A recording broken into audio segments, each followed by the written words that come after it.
Hello and welcome. This is Forsaken Parents Today on YouTube with psychotherapist Lisa Logan and me, life coach Lee Evans. You're probably wondering what Forsaken Parents means. Well, it's a new phenomena that is growing larger and larger, and we believe it needs to end. On this program, it's our hope to reunite you with your loved ones.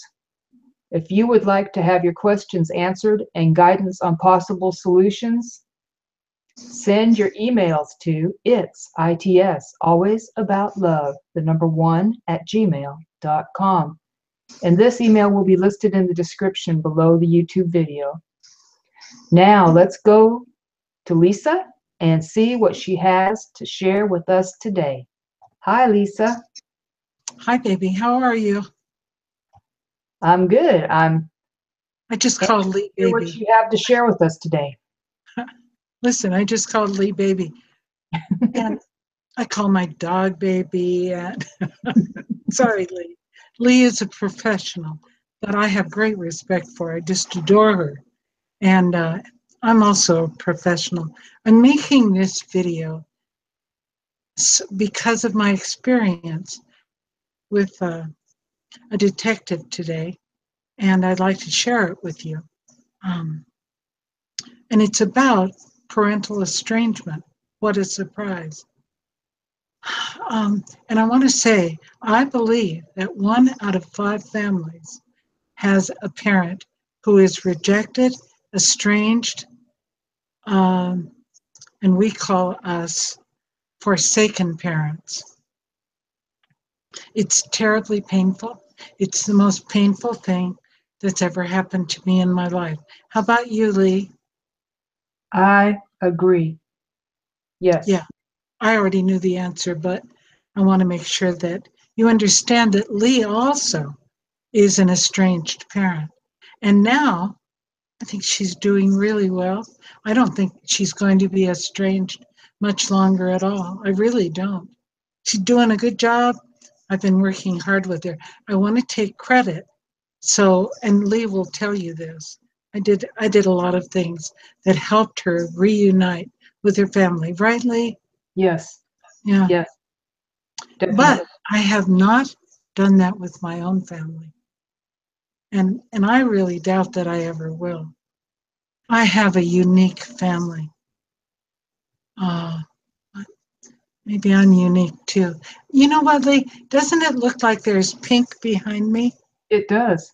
But it's not pink, it's green. All the colors. I mean, this is black and it's coming out green. Uh, Wow. Amazing. And It is. every place you see that's purple, it's black. Wow. But I guess you put purple in to get the color black, and the camera is just picking those up. Okay, that's enough. But uh, I'm pretty open and honest, and that's true. I am, and I'm not using my own name. You need to know that, detective. Uh, I'm using the name Lisa Logan, and I'm doing that in order to protect my daughter and son-in-law's identity. I don't think that that's fair, but to expose them when they haven't said, "Gee, expose us." They don't want me to do.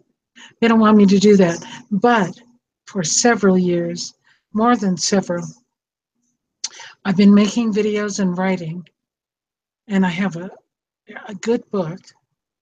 I think it's excellent. It's different than anything you've read about parental estrangement. And I'm not trying to be egotistical with you, but I think it's good. And but I never could finish it. People kept writing and writing and writing and saying, "I want to buy the book. I want to buy the book." I never finished it. And the reason that I didn't is because it didn't. I thought my ending was going to be that I would be reunited myself with my precious daughter and the man that she's married to, that I have great respect for. I do. Even after today, I do. I continue to respect him. I don't like him as well, but I respect him. So I'm going to teach you. No, no, you know about Forsaken Parents. And I said that 1 out of 5 families has rejected one of the parents or both in that family. It's a terrible thing to go through, and it needs to stop. It's not just in this country, it's in the world, all over. China. I thought, just like many of you think, China and Japan respect their elders. They would never reject them. Not true. Not true. Every single country has rejected parents, and it's happening because young people no longer respect people who are older. That's just the way it is. Probably because of TV. What do you think? Anyway, I'm going to tell you my story. Lee, would you just briefly tell us, because you are also an estranged parent, how did it happen?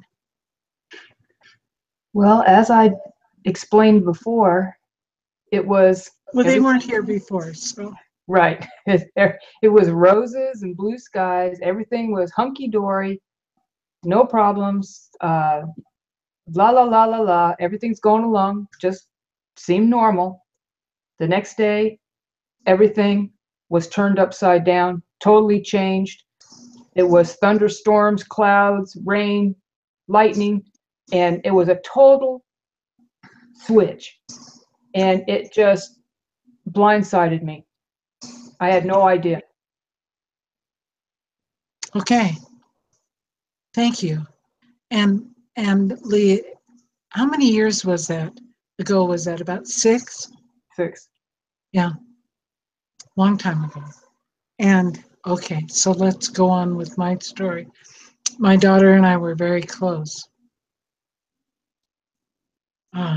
In fact, I have 4 or 5 letters from my closest friends saying, you were the last person I ever expected would be rejected by your daughter. The 2 of you, Lisa, you and your daughter, were so close. How could this happen to you? Another one, one of my best girlfriends, who's a psychologist, said, if this can happen to Lisa Logan, this can happen to anyone. I think that is extremely descriptive of what's happened. It's true. So, really like the fellow that she was with, and that's Dave. I'm giving him another name. You notice that, detective. So, and he was a really, really nice guy. I met him because we had Parents' Day when all of them had been at college. Kim and Dave met each other at college, and they were a darling couple. They were. And I met his mom and dad. And the only thing that I thought was strange was he didn't call them mom and dad. He called them by their first name. Not too long ago, 2 years ago, give or take, I called his mother. I'd never asked her over all these years, why did Dave call her by her first name instead of her calling her mom or dad with her father, with his father? And she said when he was 13, he got angry with us and said we drank too much. And he never called us mom and dad again.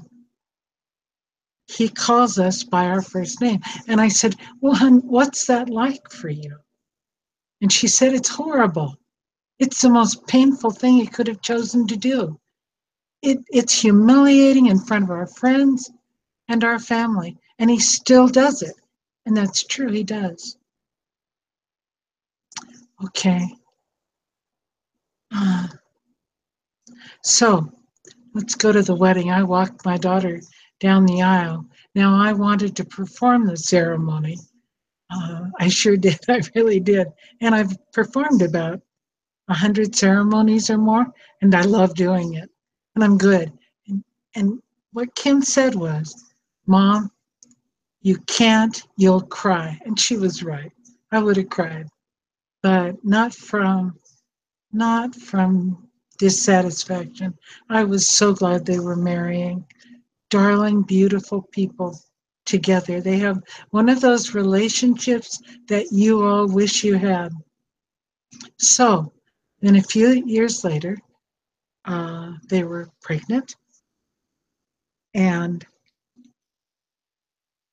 I think I said it before they did their test. I said, I think you're pregnant. And she said, Mom, we're not ready. We've got the test. We're going to take it on the way home. That was cute. So and then when they got home, they called me and said, we're pregnant, Mom. That's nice. Okay. And then the baby was born. She said, Mom, please be there for when the baby's born. I really need you. I'm scared. And I said, I will. Don't worry. Well, that turned out to be one of the worst snowstorms they'd had in years and years. There was no way I could get over.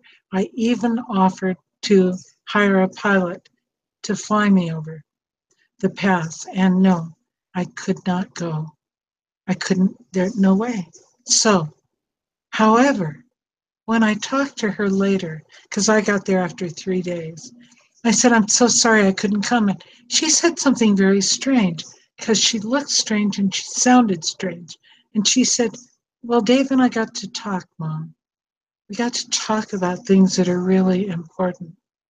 And I went, good. I'm so glad. I was so happy that if I couldn't be there, that they'd gotten closer.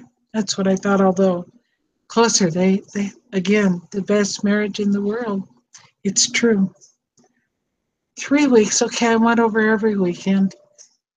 And because my practice was so full then. And then at 3 weeks, I was holding the baby on the couch in my arms. You can't see. Holding him and telling him, what a precious child. I'm so glad you're here. I love you. And Dave walked up to me and said, I'll take him. He didn't say, could I have him? He didn't ask. He made that demand. Of course he can have him. I gave him his son.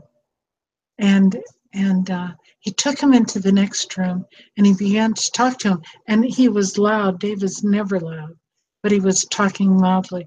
And I didn't really want to hear it, but it was so strange. Dave was saying to his brand newborn 3-week-old child, your mother and your father are the only ones who will ever love you.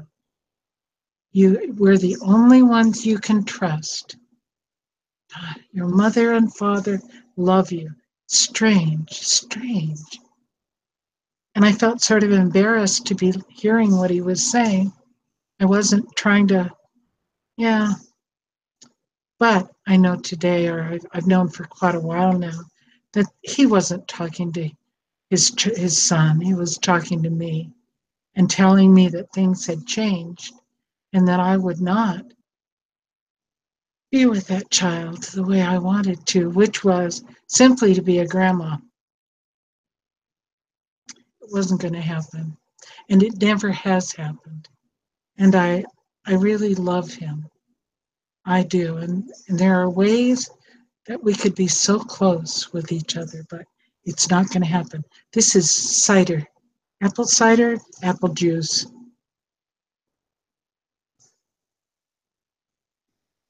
Are you still there, Lee? Lee, am I still being filmed? Oh, yes, you are. Okay. Yes, you are. Okay. We just had a Check. lag there for a moment. It's okay, hon.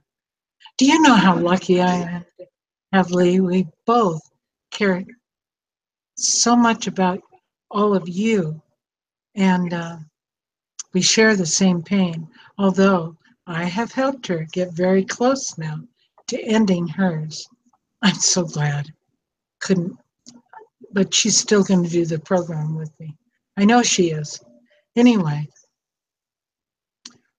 that was, Dave was setting how it was going to be with his children. And yeah, I don't know what to say about it. I loved him too. I was the grandmother.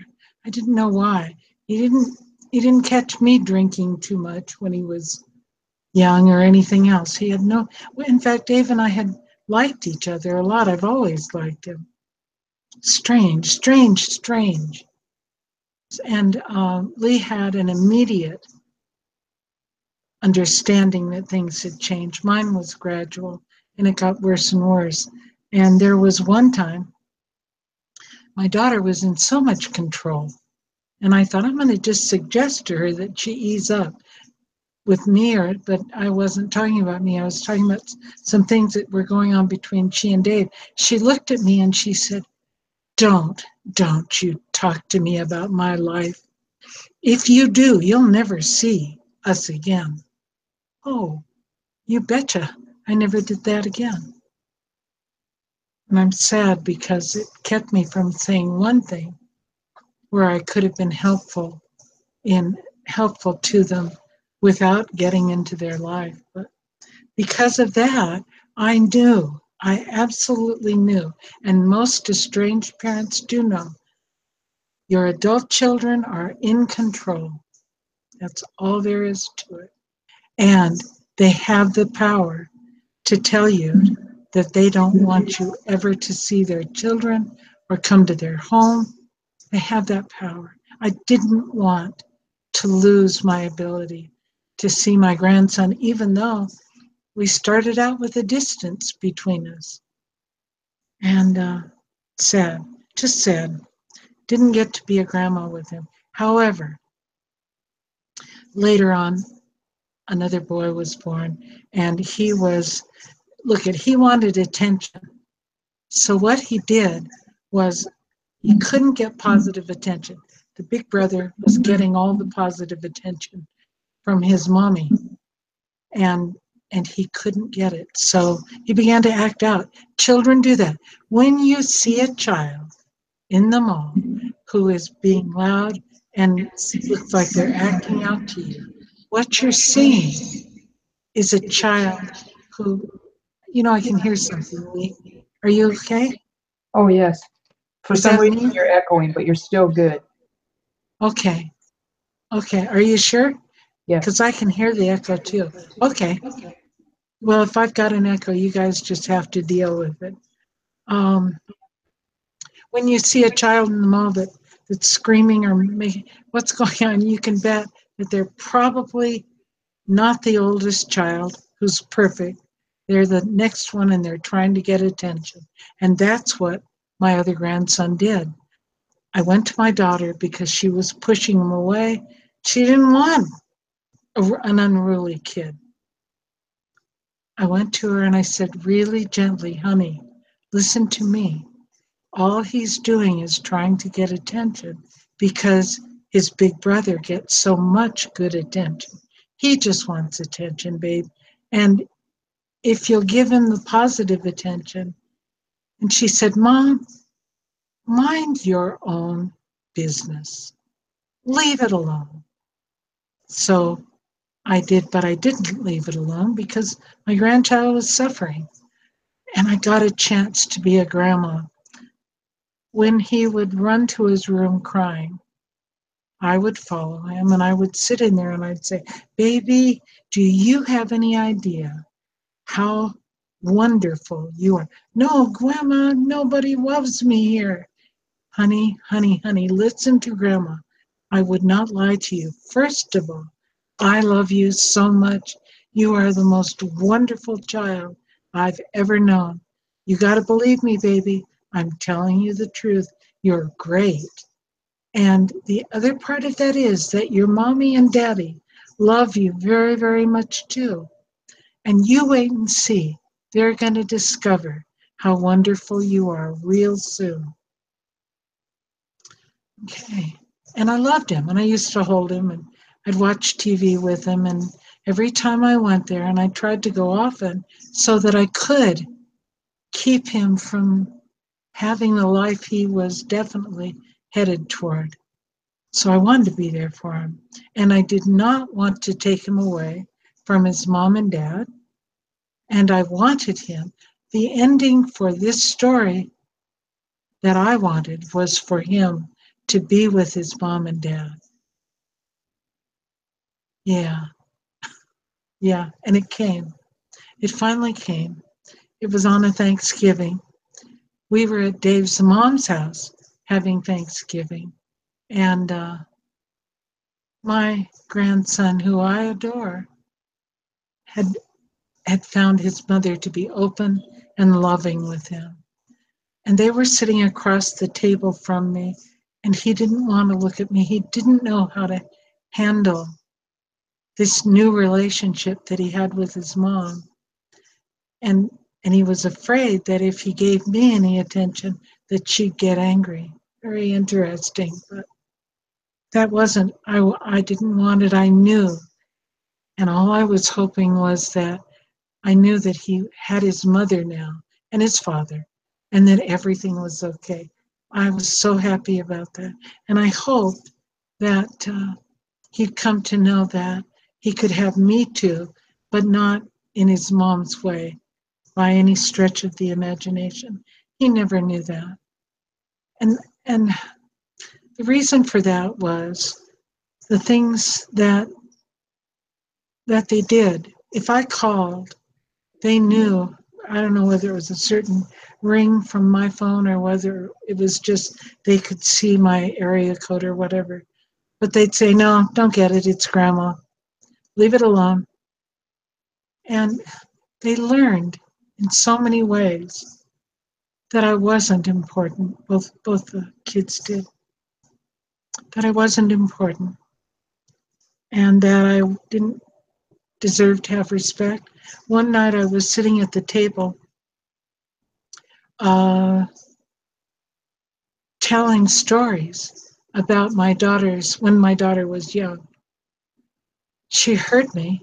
She came in the room and she said, "What are you doing?" And the boys loved hearing stories about their mom. They loved it. I said, "I'm telling stories." She said, "No, stop now. I mean it." So I quit. But that was going to have an ending that she wasn't comfortable with. She just doesn't know the actual ending to that story. And I was going to tell at that time, which was how adorable she was when she was little and how beautiful she is today. She is. She's well liked by everyone. And so is her husband.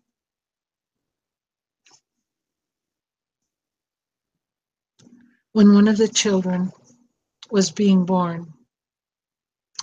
to be born, I was there several weeks early, and I made a decision that I would have my spine.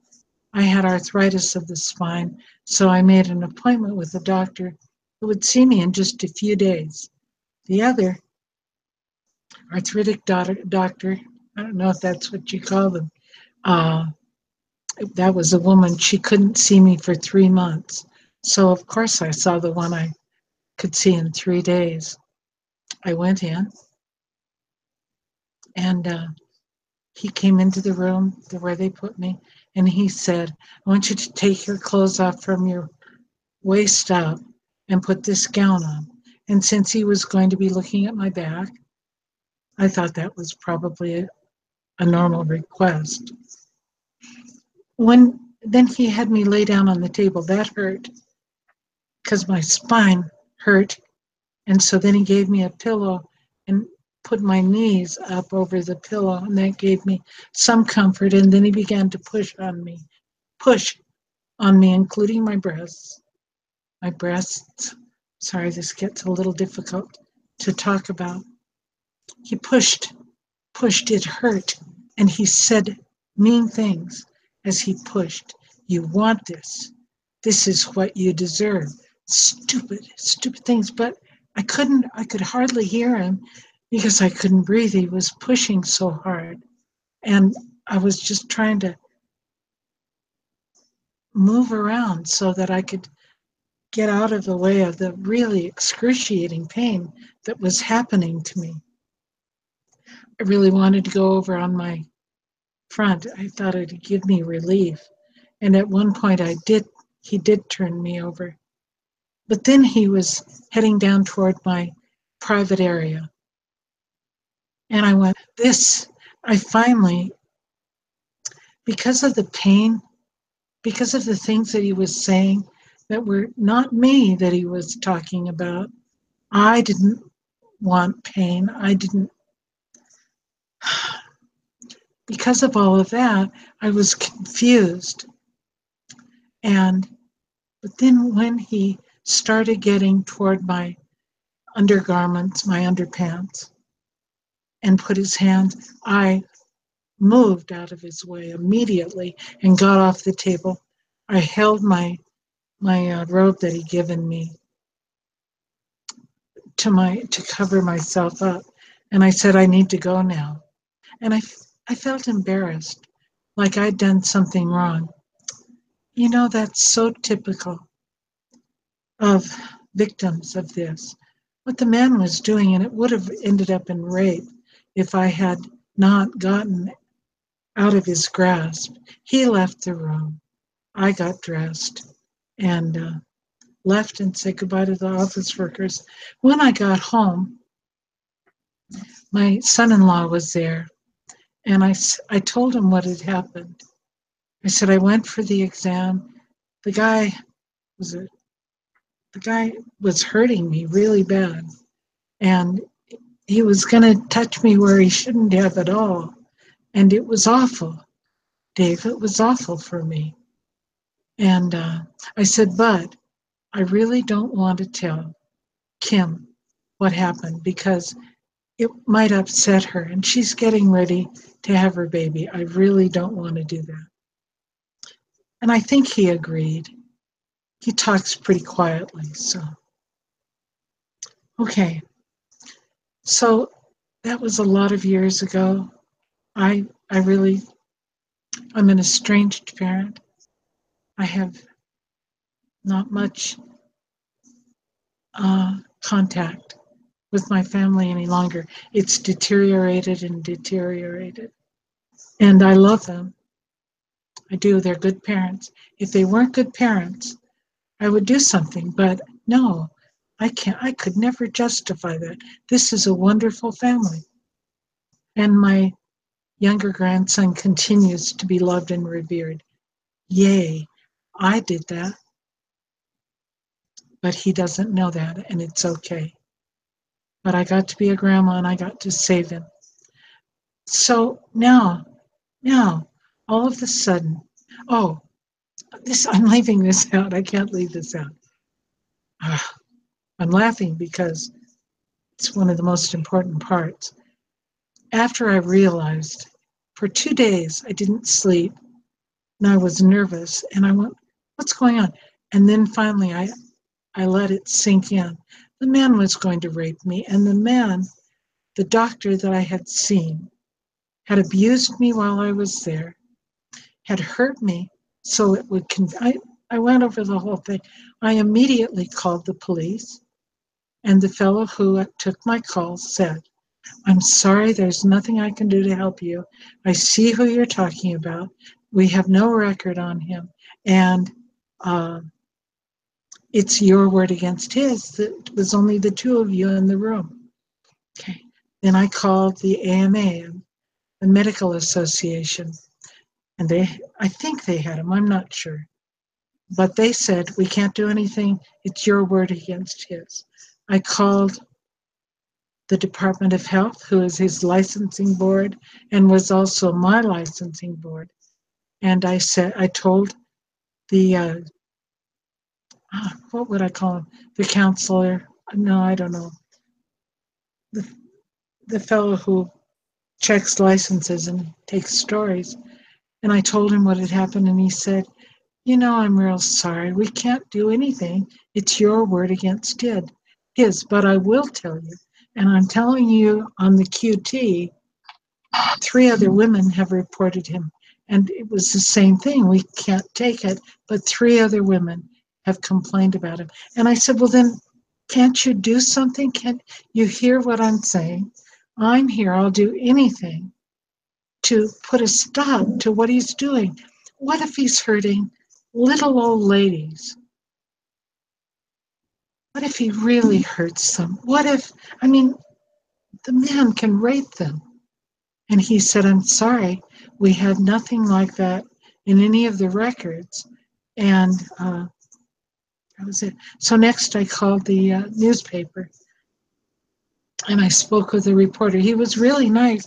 He said, no, we could never take this case. He would sue us because it's your word against his. We can't do that. But I can tell you that his son was put in prison for raping children, and he had been at that court that morning. I suppose this reporter might have been there too. I don't know. He didn't say that, but somebody was there who knew the doctor. But of course they knew that he would be with his son. But his son was sentenced to prison for raping boys. And okay, so now it's several years later, many years later, and the look at all the stuff that's going on right now. All of the stories that are coming out about Weinstein and everybody. And it's the topic of conversation. And I thought, maybe now is the time. I don't care about suing him. I care that he stops hurting women who are so vulnerable to him. All of us are so open to doctors when we go into a doctor's office. We trust them implicitly. Anyway, so I thought I'm going to call the police and talk with them. And I got this man, and nice. He was nice, and he wanted to help. He said, "Tell me when it happened to you." And I said, yeah, I can't remember, but one of my last two grandchildren, my daughter was going to have, and I did tell my son-in-law. Oh, he said, and did you tell anyone? I said, yeah, I told my son-in-law. I drove straight from the doctor's office home to my daughter's house, and I told my son-in-law what had happened. And I also told her that I did not want to tell my daughter because I didn't want her to be upset when she was getting so close to giving birth. But that my son-in-law knew, and he'd remember when it was because he'd remember which grandchild it was. So I gave him my son-in-law's number. And 2 days went by. That was 2 days ago. Yesterday I wondered why he didn't call me back. He had Dave's phone number. He didn't call, but he called today. And he said, Lisa, your son-in-law says that you never told him anything about what happened to you at the doctor's office, nor did you tell him that you were going to tell your daughter something. He said he said it never happened, that you never talked to him about it. Not that it never happened, that I was assaulted, but that I never asked him not to tell my daughter, and I never talked to him about it. Hurts. It hurts. The detective got frustrated because he said, are you telling me that he's lying? And I said, of course he is, but he doesn't want to get involved. I know exactly what he's doing. He's protecting his family, and he doesn't want to get involved. But what I was thinking was, that was serious, what happened to me. How could he do that? All I'm asking for is what the timeline was right then. What year was it? And my son-in-law said nothing ever happened, that I never talked to him. And then the detective got frustrated because he said, if you're saying that he's lying, may I now call him and tell him that you're saying he's lying and that you did talk to him? And I said, no, I'd rather that you didn't, because nothing's going to come of it. And I didn't know he was going to respond this way. I don't think I said that. I'm saying it now.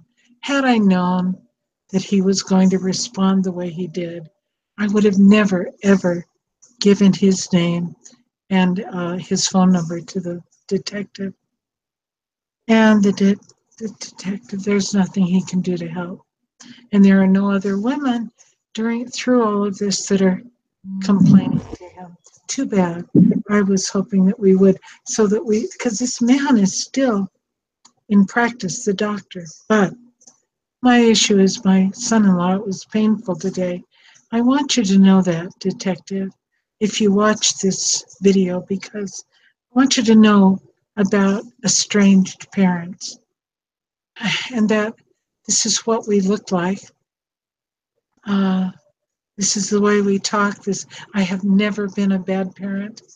And yet society assumes, with the help of Dr. Phil, that it's our fault, and it's not. I'd be happy to tell you at some point what brings this, what starts this, why it happens.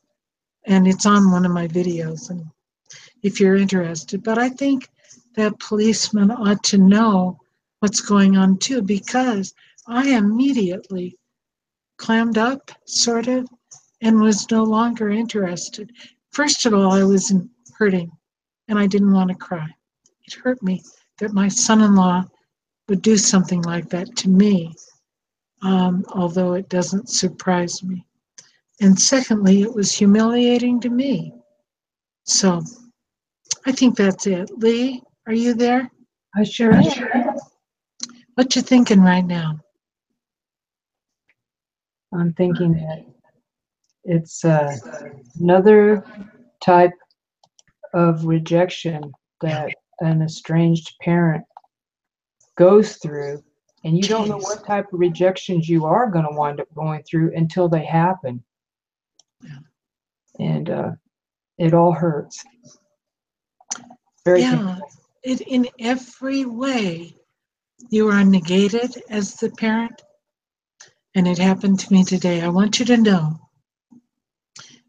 this isn't for the detective, but I certainly still love them. They have what they're going through. No, they're not going through anything bad. They're doing really well. I don't know, but I love them, and I always will. And I adore my grandchildren. So anyway, I wanted to use this day. How long has this been? How long have I been talking, Lee? Probably about 45 minutes. Okay. I'm still under an hour. That's a good thing. I just wanted to let you know. And it's painful. It's painful. It's awful.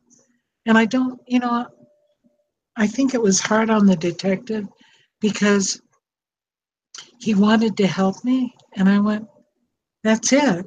I was so shocked by my son-in-law lying about what actually happened. But I was also negated one more time. One more time. And I want you to know, detective, that Lee and I do this because we want to help parents who go through all of these things, and it hurts them so badly. Some of them commit suicide. And what doctors will say is that it's an overdose, a medication overdose, but it's not. It's suicide. And I have so much compassion. I don't think that I'll ever be back with my family. I'm so grateful that Lee will, and I've helped many other parents and adult children to reunite. I think it's the blight of our new millennium. So does the Pope. I'm remembering that.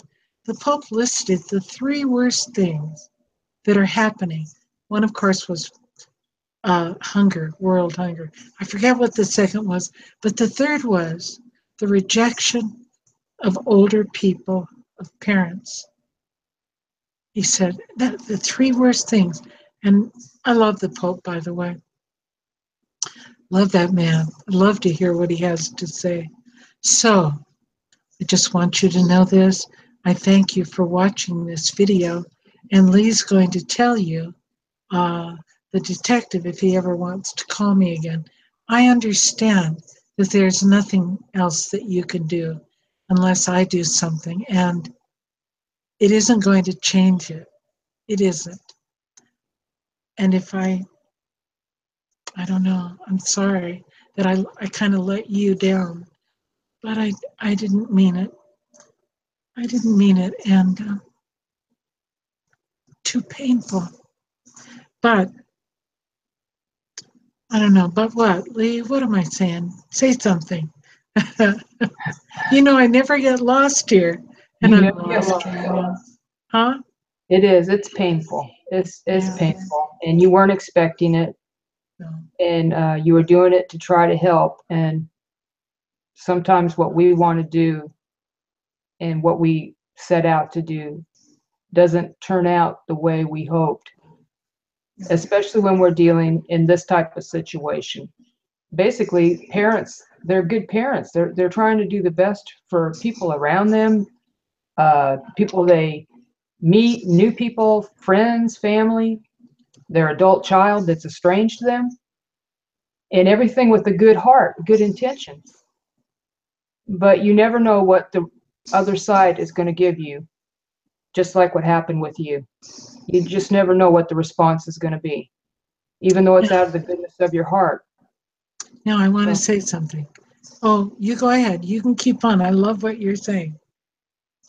oh, I'm Listen, leaving it to you now. it's so nice to have Lee as my partner here doing these. And I'm able to teach her about what to do when and so on. Right, Lee? Yes, Yeah. that's I what get we're doing. I get to teach her, and she takes notes, and it drives me crazy. But Yes. I'm so blessed to have Lee in my life. I'm so blessed to have all of you. This is a wonderful thing to help you in any way we can. So we care about you. We love you. And Lee now is going to tell you that she loves you too. It's your turn, hon. I'm done. Okay. Remember, you can write to us at the email address, its always about love, the number one, at gmail.com. We will be back Monday. Until then, remember, we care about you. We love you. We're all Yes. going through this estrangement, rejection, being forsaken. We're on this road together, so let's love one another. And we'll see you Monday. Good night, everyone. Good night.